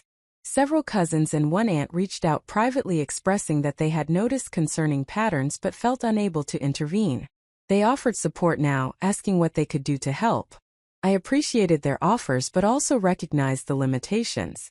They had witnessed my exploitation and remained silent until I forced the issue by protecting myself. Their support was genuine but belated. 3 weeks after the theft, the bank completed its fraud investigation and returned the stolen money to my account. The determination was unambiguous. My mother had committed fraud. The bank filed its own report with law enforcement as required by banking regulations. The police detective handling my case contacted me to discuss whether I wanted to pursue criminal prosecution. My mother could be charged with identity theft, bank fraud, and grand theft. Convictions could result in prison time. The decision felt impossibly heavy. Pursuing prosecution meant potentially sending my mother to prison. It meant a public trial where our family dysfunction would be exposed in court proceedings and possibly media coverage. It meant permanent criminal records and consequences that would extend far beyond the immediate situation. But declining prosecution meant communicating that she could commit crimes against me without serious consequences, that theft was acceptable if done by family members. I discussed the decision extensively with my support team. Margaret explained the legal implications of each choice. Marcus addressed the financial considerations. Dr. Okonkwo explored the psychological dimensions. Vivian, as always, cut through complexity with clear questions. What outcome do you actually want? What would justice look like for you? What decision would you be able to live with in 5 years, in 20 years? I realized I did not want revenge. I did not want my mother to suffer for the sake of suffering. But I did want accountability. I wanted formal recognition that what she had done was criminal, was serious, was not acceptable regardless of family relationship. I wanted protection against future exploitation. I wanted the exploitation to cost her something real, not just my voluntary withdrawal of access but actual consequences imposed by systems beyond my control. I told the detective I wanted to pursue prosecution. The decision made me feel simultaneously empowered and devastated. I was protecting myself and establishing that boundaries had meaning. I was also participating in a process that could send my mother to prison. Both things were true, and I had to hold both truths simultaneously. The prosecutor assigned to the case contacted me several days later. She explained that the evidence was strong. My mother's shifting explanations created clear consciousness of guilt, and the bank's cooperation provided solid documentation. They would offer my mother a plea agreement before proceeding to trial. Typically in first-time offenses without violence, such agreements involved restitution, probation, and suspended sentences that would not result in actual incarceration if terms were followed. The plea negotiation process took several weeks. My mother initially refused to accept any agreement, insisting through her attorney that she had permission to access my account, and this was a misunderstanding.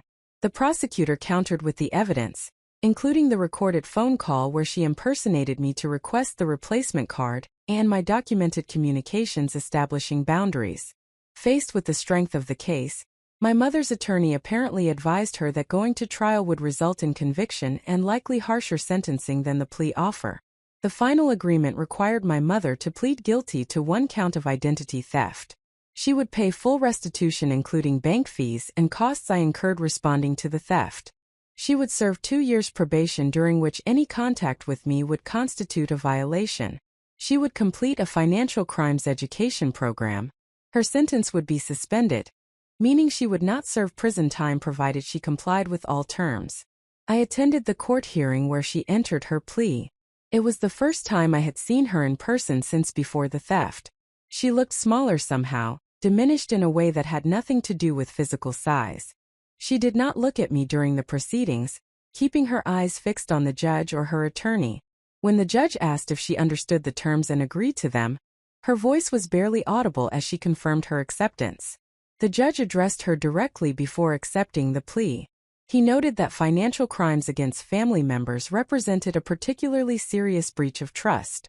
The victim in this case, he said gesturing toward where I sat, had every right to expect safety and respect from her family, and those expectations had been violated through calculated criminal activity. The court took such violations seriously, and while the agreement was lenient compared to maximum possible sentences, the defendant should understand that any further offenses would result in immediate incarceration and prosecution to the fullest extent of law.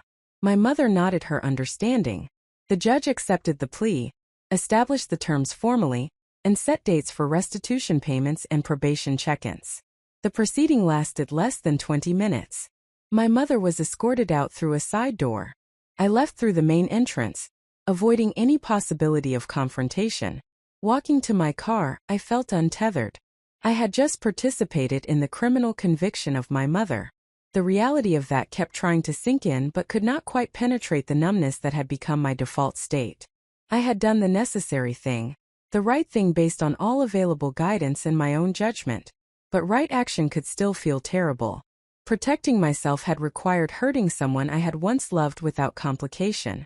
Dr. Okonkwo had warned me that I might experience complicated grief following the legal proceedings.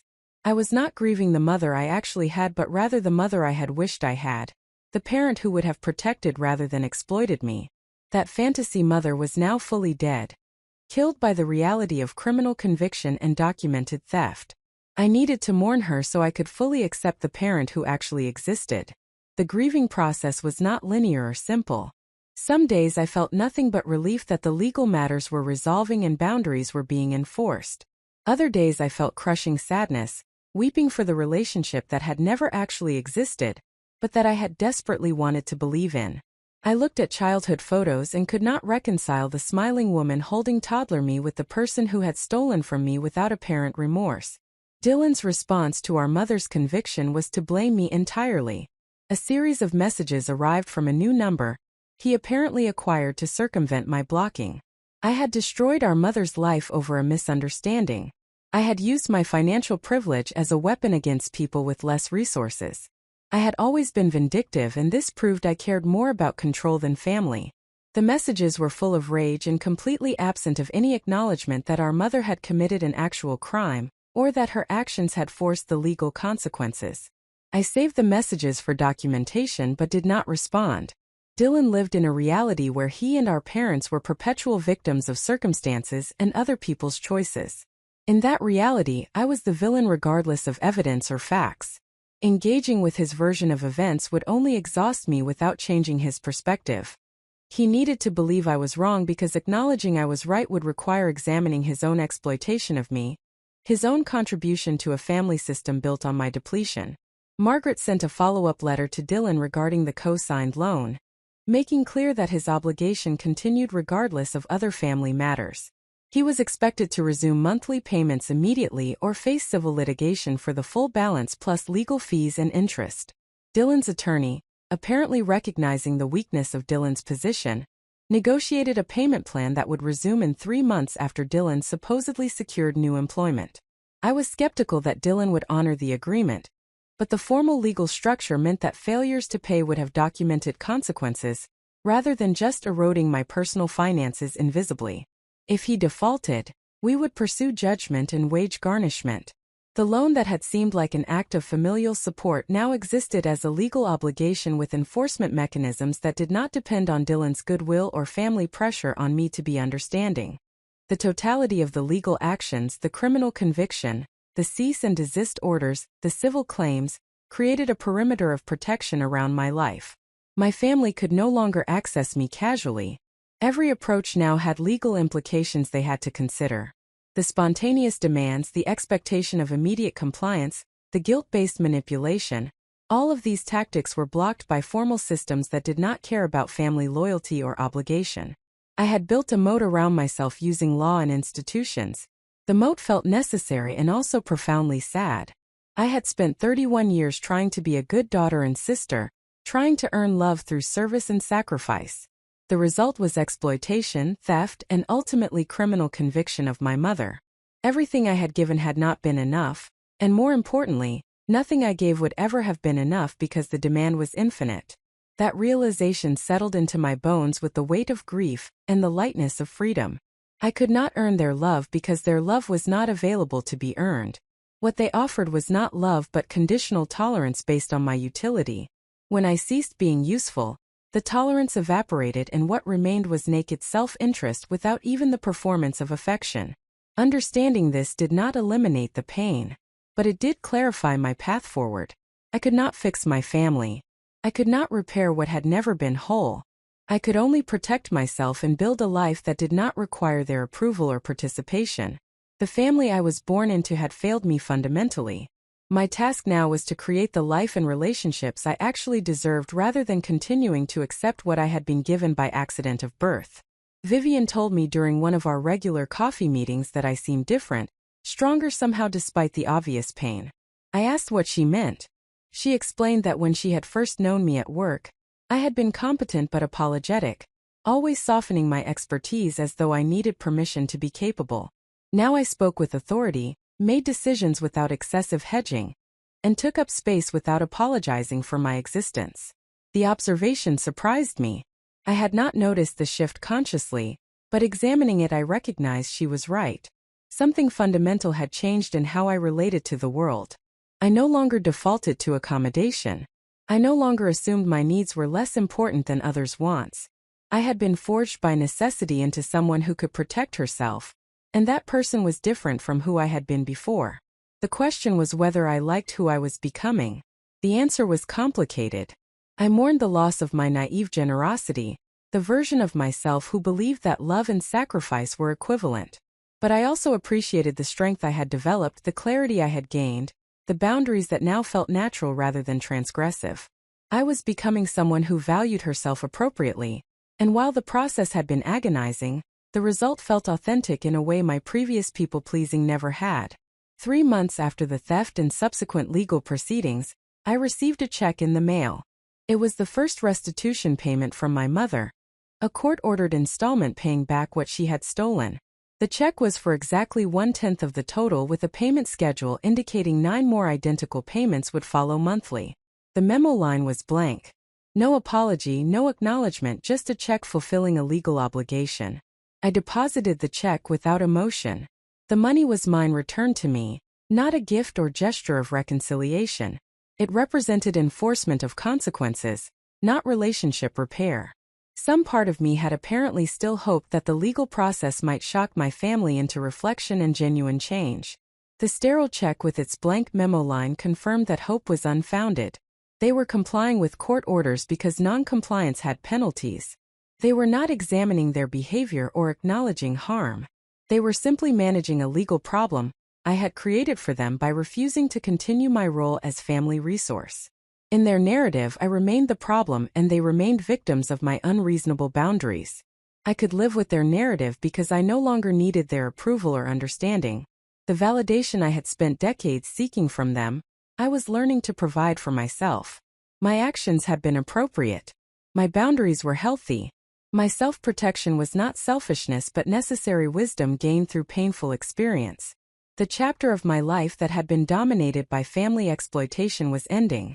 What came next was still being written, but it would be written on my terms rather than in service to others' demands. That possibility, after so many years of constraint, felt like the beginning of freedom. The weeks following the court proceedings settled into a rhythm that felt both unfamiliar and stabilizing.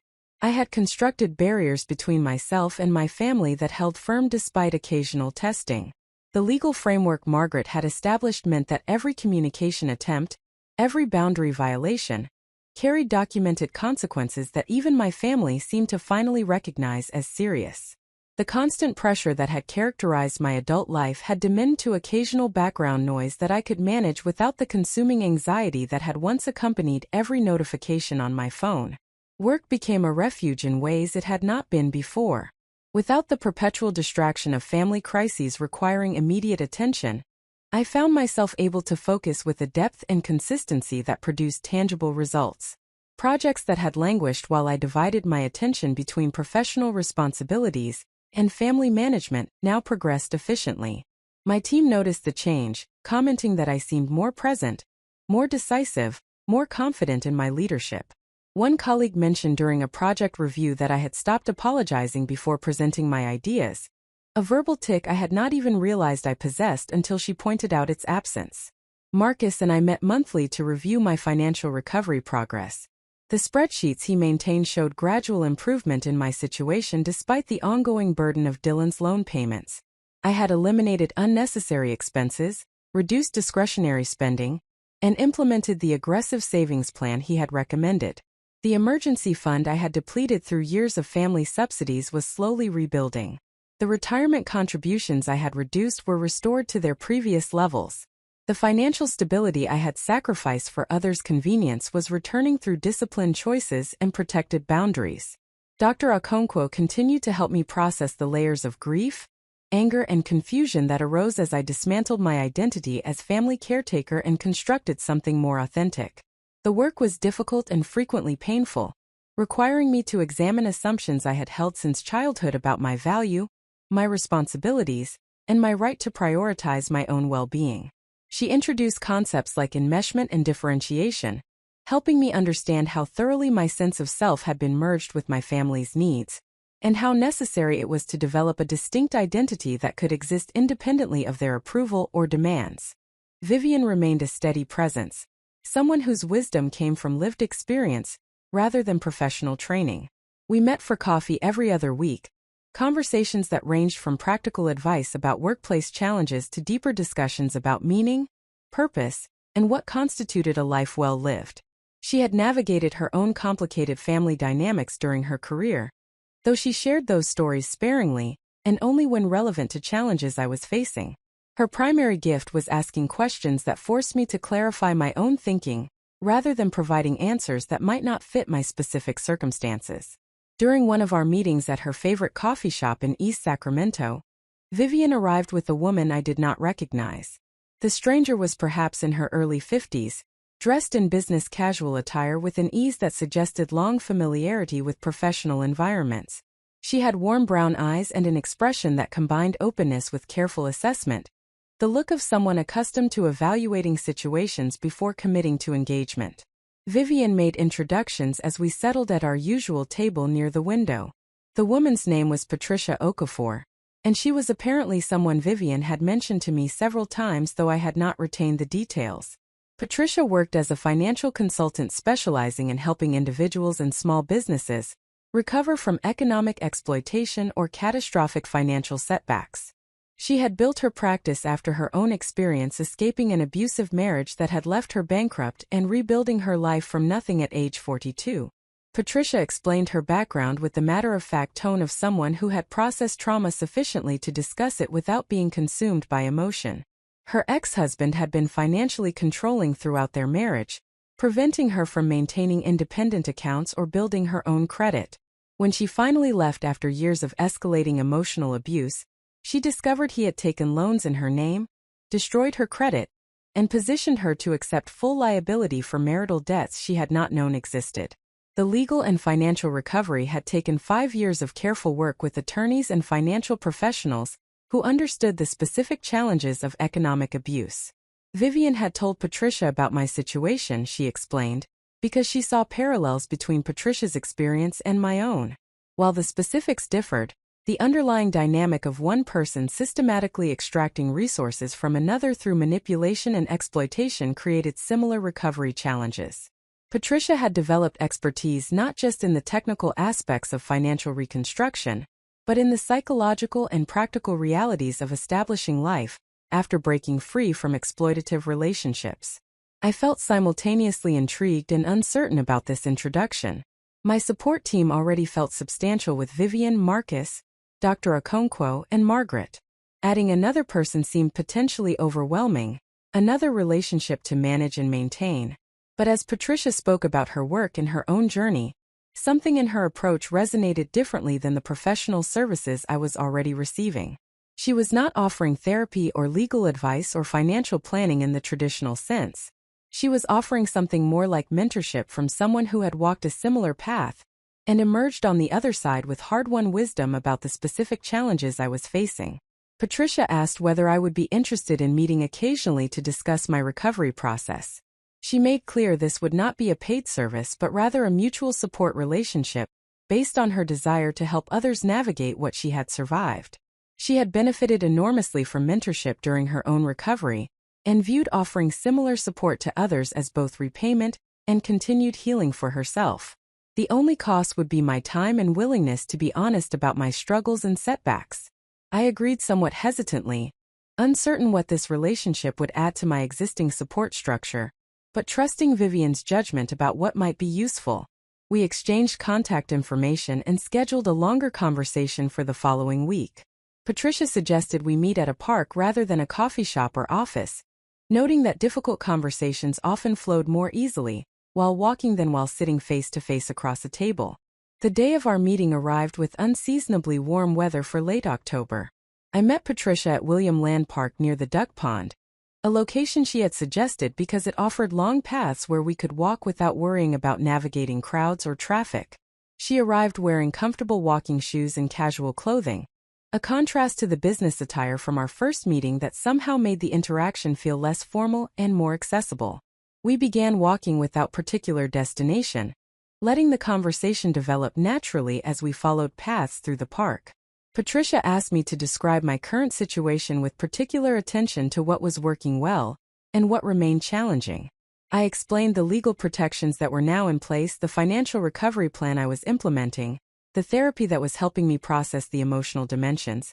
I also described the ongoing difficulty with guilt, the frequent questioning of whether I had been too harsh, the loneliness that came from having dramatically reduced my family contact, and the persistent fear that I had permanently destroyed relationships that might have been salvageable with more patience or different approaches. Patricia listened attentively, occasionally asking clarifying questions, but mostly allowing me to talk without interruption. When I finally exhausted my summary, we walked in silence for several minutes before she responded. Her observations were precise and uncomfortably accurate. She noted that much of my language still centered on my family's experience rather than my own. I described their disappointment, their anger, their narrative about my cruelty, but spoke very little about my own emotional reality beyond guilt and fear of having made wrong choices. Even in my attempt to protect myself, I was still primarily oriented toward their feelings and perspectives rather than my own legitimate needs and experiences. She was right, though the recognition was difficult to accept. I had spent months establishing boundaries and pursuing legal protections, but internally I was still evaluating my actions primarily through the lens of how my family experienced them, rather than whether those actions served my own well-being. The external structure of my life had changed dramatically, while the internal orientation remained largely unchanged. I was still, in fundamental ways, trying to be a good daughter and sister even as I implemented measures that prevented me from serving those roles in the ways my family expected. Patricia shared that this disconnect between external boundaries and internal orientation was nearly universal among people escaping exploitation by those close to them. The practical mechanics of protection could be implemented relatively quickly with appropriate support. The psychological reorientation required much more time and deliberate practice. Our nervous systems and identities have been shaped over decades to prioritize others' needs and experience guilt when asserting our own requirements. Those patterns did not disappear simply because we intellectually understood they were unhealthy, or because we established external boundaries. The work ahead, Patricia explained, involved learning to center my own experience as the primary reference point for evaluating my choices and life direction. This did not mean becoming selfish or unconcerned with others' well-being. It meant developing the capacity to hold my needs and others' needs simultaneously, evaluating which took priority in specific situations based on legitimate assessment, rather than automatic subordination of my own requirements to anyone else's preferences. It meant trusting that I had the right to protect myself even when doing so disappointed or angered people I cared about. We walked the perimeter of the park as Patricia described exercises and practices she had found helpful during her own recovery. One involved keeping what she called a reality log, a daily journal where I recorded moments when my perception of a situation differed from how I responded to it. For instance, if someone made a request and I felt annoyed or resentful but responded with automatic accommodation, I would document both the feeling and the response. Over time, the log would reveal patterns in the disconnect between my authentic reactions and my conditioned behaviors, making it easier to recognize when I was operating from programming rather than genuine choice. Another practice involved what Patricia called the friend test. When facing a decision about how to respond to someone or whether a particular request was reasonable, I should imagine a dear friend in my exact situation and consider what advice I would give them. Often we could see clearly what others deserved or what constituted appropriate treatment when we were not emotionally entangled ourselves. Applying that same clarity to our own circumstances helped bypass the guilt and obligation that clouded our judgment about our own lives. Patricia also emphasized the importance of building new relationships and community connections that were not based on utility or service. My identity had been constructed around being useful, being the capable one who solved problems and provided resources. I needed experiences of being valued simply for existing, for my personality and presence, rather than my capacity to meet needs or fix difficulties. This required deliberately seeking activities and communities where I was not in a caretaking or providing role, where I could receive rather than constantly give, where my worth was inherent rather than earned through performance. The conversation lasted nearly 3 hours, far longer than I had anticipated. By the time we completed our circuit of the park and returned to where we had started, the afternoon light had shifted and my legs ached from walking. But something inside me felt more settled, as though Patricia had articulated things I had been struggling to understand without having language to describe them. Her mentorship offered something my other support relationships did not: validation from someone who had survived similar circumstances and rebuilt a life on the other side. We agreed to meet every other week, alternating with my coffee meetings with Vivian so that I had consistent touchpoints with experienced guides who understood different aspects of what I was navigating. Patricia gave me a small notebook she had brought, suggesting I begin the reality log that evening while our conversation was fresh. She also provided a list of book recommendations, memoirs and psychological texts about family dynamics, trauma recovery, and identity reconstruction that she had found valuable during her own healing process. I left the park feeling something I had not experienced in months, possibly years.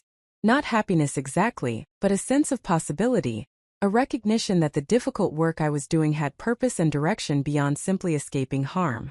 I was not merely running from exploitation. I was actively constructing a life based on different principles, different relationships, different understanding of my value and rights.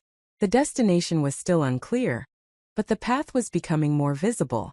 That evening I opened the notebook Patricia had given me and began the reality log.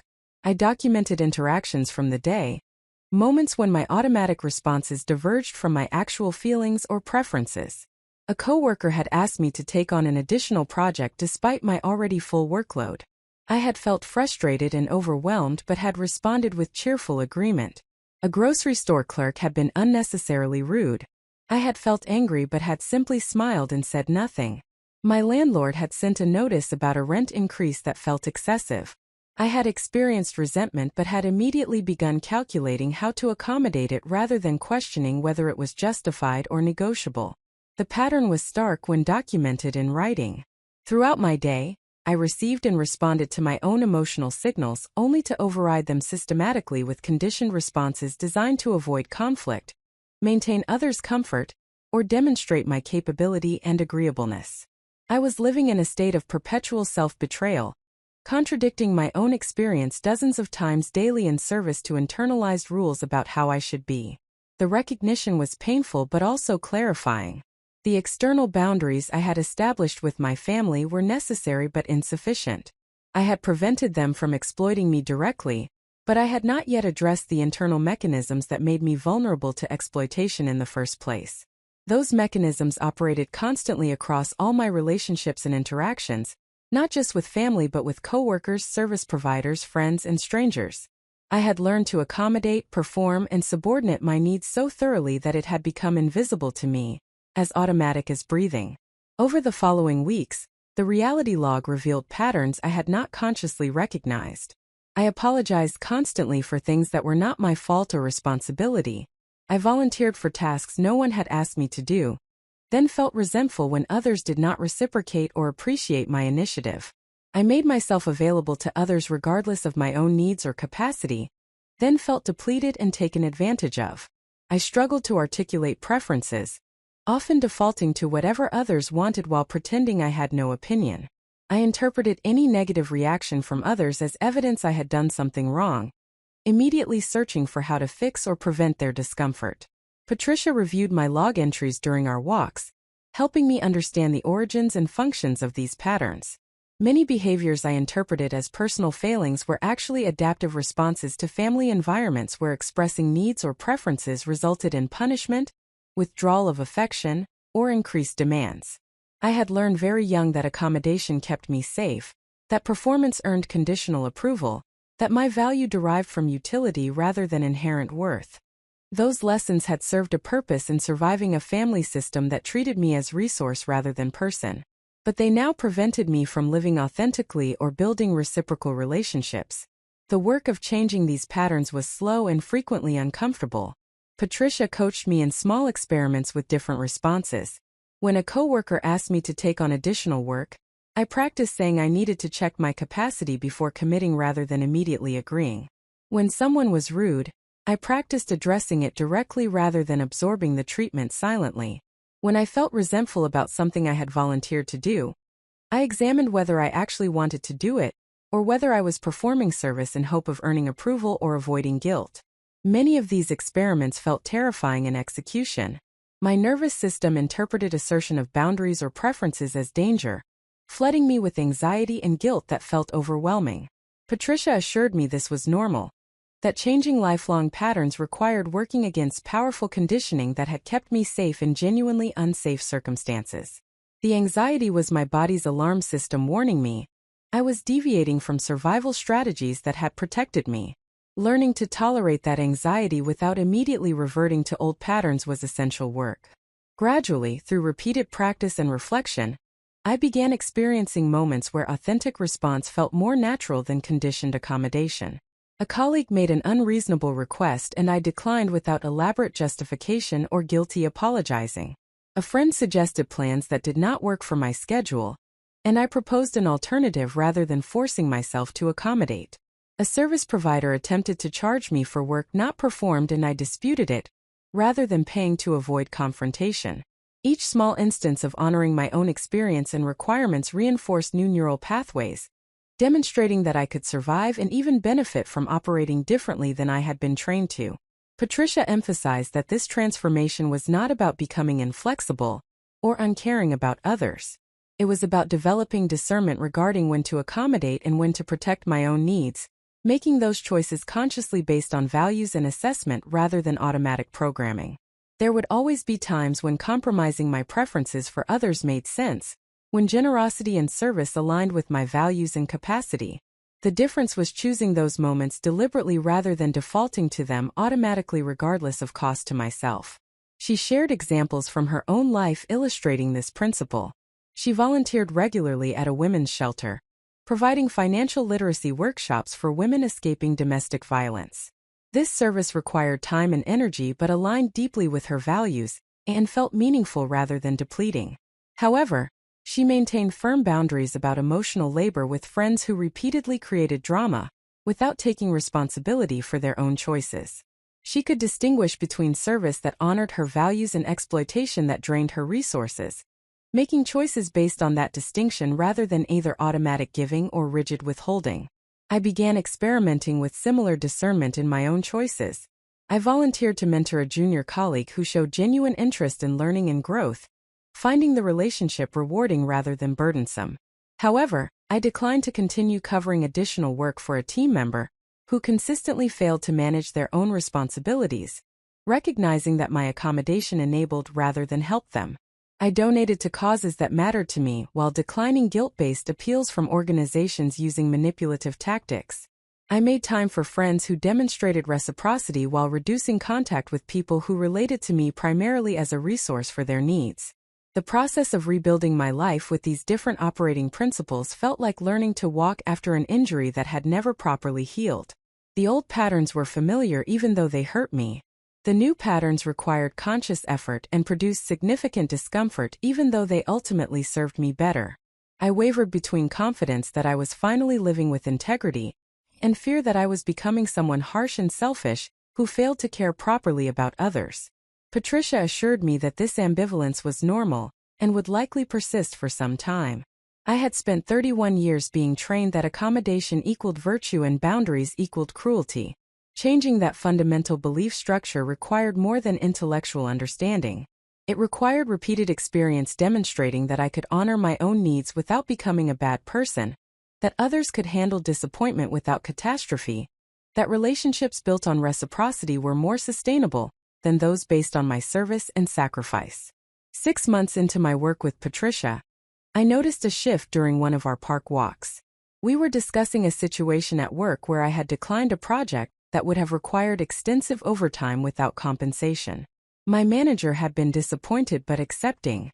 In the past, that disappointment would have sent me into a spiral of guilt and second-guessing.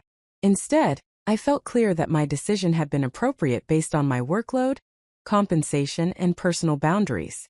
The manager's disappointment was information about his preference, but not evidence I had done anything wrong. Patricia recognized something in my recounting of the situation and stopped walking to look at me directly. She asked how I felt about my choice. I responded that I felt good about it, that it aligned with my values and protected my well-being. She smiled and noted that this was the first time in our months of conversation that I had evaluated a boundary decision, primarily through the lens of my own experience rather than primarily through others' reactions to it. Something fundamental had shifted in my internal reference point. The observation struck me as significant. I had been working so hard on the external mechanics of boundaries and the cognitive reframing in therapy that I had not fully noticed the internal transformation occurring beneath those efforts. I was beginning to experience myself as the primary protagonist of my own life, rather than as a supporting character in other people's stories. My needs, feelings, and experiences were becoming the central data points for my decision-making rather than peripheral considerations that only mattered when they did not conflict with others' preferences. Patricia explained that this shift represented the core work of recovery from exploitation. The specific legal protections, financial strategies, and communication techniques were important tools. But the essential transformation was internal, moving from an identity organized around service and accommodation to an identity grounded in self-worth and appropriate self-protection. That transformation could not be rushed or forced.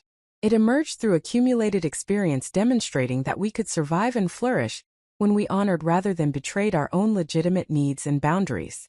We discussed what this meant for my ongoing relationship with my family. The legal structures would remain necessary regardless of internal transformation. My family had demonstrated through their actions that they viewed me as resource rather than person, and no amount of work on myself would change their orientation unless they chose to examine their own behavior and beliefs.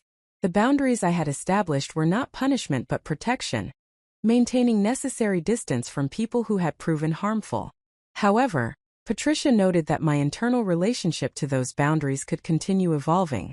Currently, I still carried significant guilt and grief about the family estrangement, still questioned whether I had been too harsh or moved too quickly. As my internal transformation continued, she anticipated I would experience increasing clarity that the estrangement was consequence of their choices rather than mine, that I had simply stopped accommodating exploitation, and they had responded by escalating rather than respecting my limits. The sadness about losing family relationships I had wanted might persist, but it could coexist with conviction that I had made necessary and appropriate choices to protect myself. This perspective offered a different framework than the binary thinking I had been applying. I had been trying to determine whether I should feel good or bad about the situation with my family, whether the estrangement was success or failure, whether I was right or wrong in how I had handled matters. Patricia suggested these were false dichotomies. I could simultaneously grieve the loss of family relationships, acknowledge that those relationships had been harmful, feel conviction about my protective choices, and wish circumstances were different. Multiple truths could coexist without contradiction. The conversation highlighted how much of my distress came from trying to resolve ambiguity into simple clarity. I wanted to know definitively whether I was good daughter or justified in my boundaries, whether my family were villains who deserved no consideration or flawed people who deserved infinite understanding. Reality was messier than those clean categories. My family were people who had treated me badly, while likely believing their behavior was acceptable. I was someone who had both enabled that treatment through excessive accommodation and ultimately protected herself through necessary boundaries. Everyone's behavior made sense within their own frameworks while still causing real harm. Up next, you've got 2 more standout stories right on your screen. If this one hit the mark, you won't want to pass these up. Just click and check them out. And don't forget to subscribe and turn on the notification bell, so you don't miss any upload from us.